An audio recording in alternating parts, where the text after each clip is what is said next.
revealed to Moses. The Book of Adam is another version of the story that appears in Genesis of the conflict involving Adam, Eve, and Satan. It's called the conflict of Adam and Eve with Satan, and it was written in the 6th century.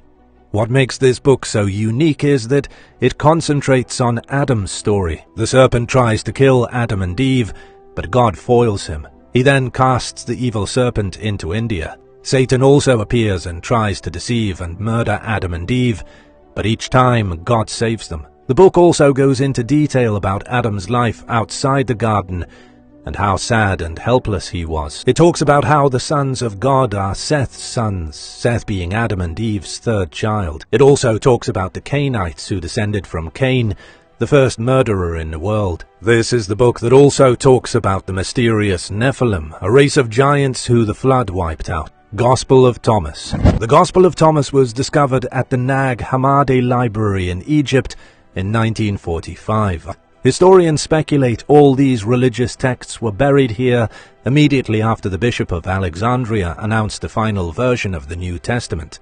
Realizing that these writings were being axed from the Bible, somebody, under someone's orders, hid the few scripts they could get their hands on at Nag Hammadi. The Gospel of Thomas was probably written between 60 and 250 AD. It contains sayings of Jesus with no information about the deeds of his life, which differ from the other Gospels. There are 114 of these sayings inside the Gospel of Thomas, with the introduction at the beginning saying, "These are the hidden words that Jesus Christ spoke, and Didymus Judas Thomas wrote down."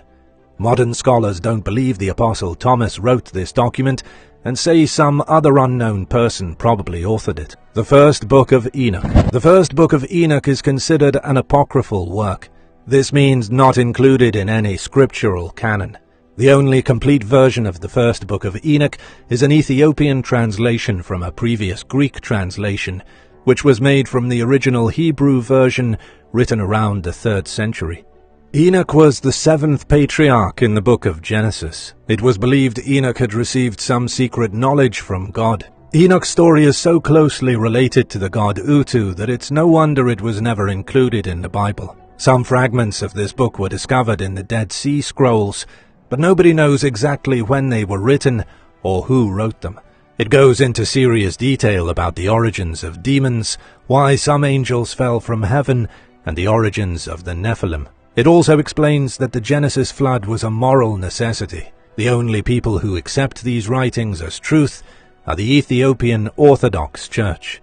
The Book of Jubilees. The Book of Jubilees, also known as Lesser Genesis, was so thoroughly suppressed by the powers of Europe that not a single complete Latin or Greek version has survived. Protestants, Roman Catholics, and Eastern Orthodox Christians all despise the Book of Jubilees. The only group which considers it canonical is the Ethiopian Orthodox Church. The book claims to present the events which were secretly revealed to Moses while he spent 40 days and 40 nights on Mount Sinai.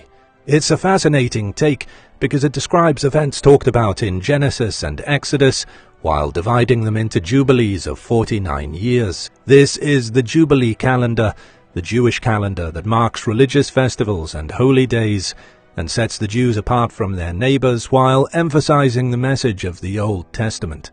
The Hasmoneans immediately accepted the Book of Jubilees. It also became popular with early Christians. It became one of the key influences on the formation of Islam. It said God's words were written on celestial tablets, and then an angel revealed these words to the prophet Moses. The biblical figures are all depicted as prophets, and this was a huge divider between early Christians and early Muslims. The Apocalypse of Paul. The original version of the Apocalypse of Paul is lost.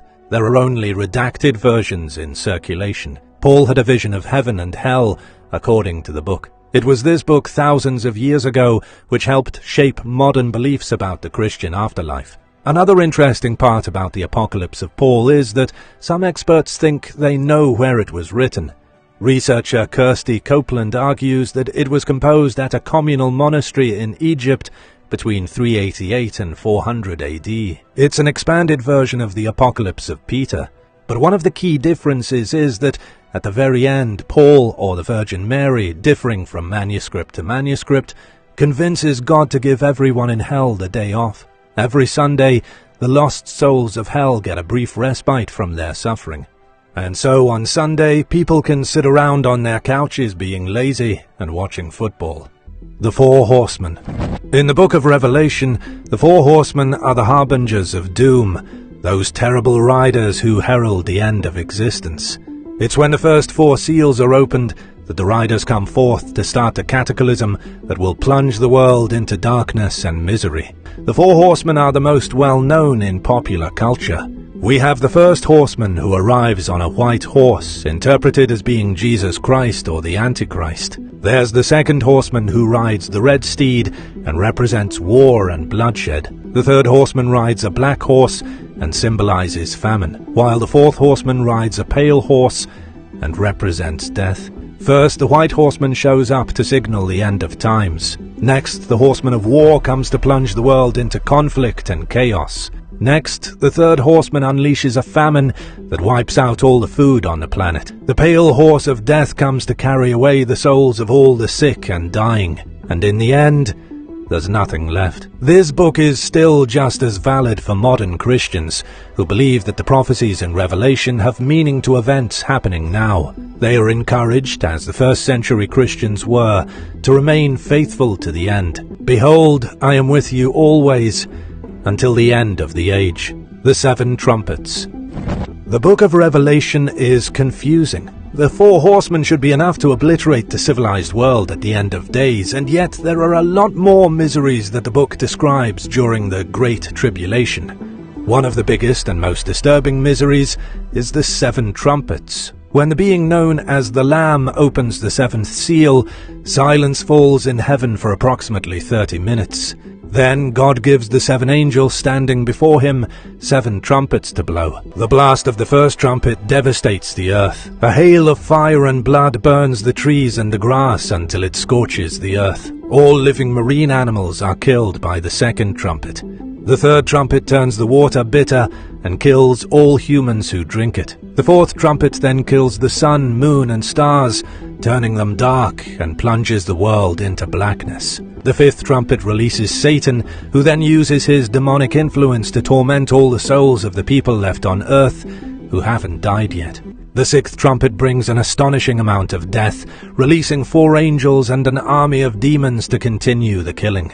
And finally, the seventh trumpet completes the apocalypse. The events have destroyed the earth, and it has transformed the kingdom of the world into the kingdom of the Lord and the Messiah, and it will reign forever and ever. The hidden meanings in the book of Revelation. Most scholars agree John the Elder wrote the book of Revelation sometime around the year 96 AD. He allegedly wrote everything which will transpire during the apocalypse, the details given to him by God. There were all kinds of apocalyptic writings from 2,000 years ago, and they all used strange and cryptic messages. But the people back then wouldn't have taken the words in the book so literally. The book of Revelation is so confusing today because all the strange scenes that seem so unintelligible were metaphors for the destruction of Rome and the rise of the Christian kingdom. Everyone still remembered when the Romans marched on Jerusalem and wiped everyone out just 20 years earlier. They considered the religious and political force of Rome a major threat, and the author of the book of Revelation conveys this threat through brutal apocalyptic images, which several centuries later were turned into religious scripture, which today is often interpreted verbatim. The Great Earthquake. The opening of the 6th seal is the end of everything. What happens is so terrifying and destructive that it will leave nobody standing afterward. The angel blows the horns after the 7th seal is opened, one at a time. When the 6th seal is opened, it blows the world to smithereens. The sun turns black like it is covered with cloth. The moon boils red with blood, and the stars fall to the earth. It catches the planet in a hailstorm of falling stars as the world quakes. An earthquake of biblical proportions disrupts all life, sending the kings of mankind, the greatest rulers and military leaders, the strong and the wealthy, to hide in caves deep in the mountains. And yet later, after the 7th seal is opened and an angel blows the 4th trumpet, the sun is turned black yet again. Could this be a permanent solar eclipse? the mark of the beast. If there's one thing we've all heard of from the book of Revelation, it's the mark of the beast. It's been in the news recently because according to some, the mark of the beast is already here. Now, in Revelation, the mark of the beast is described as something that will be given to all the rich and the poor, the freed and the enslaved, and will prevent those without it from buying or selling. And when the mark of the beast comes, so too does the apocalypse. Throughout history, every time a certain mark is given to people, some groups immediately assume it's the mark of the beast.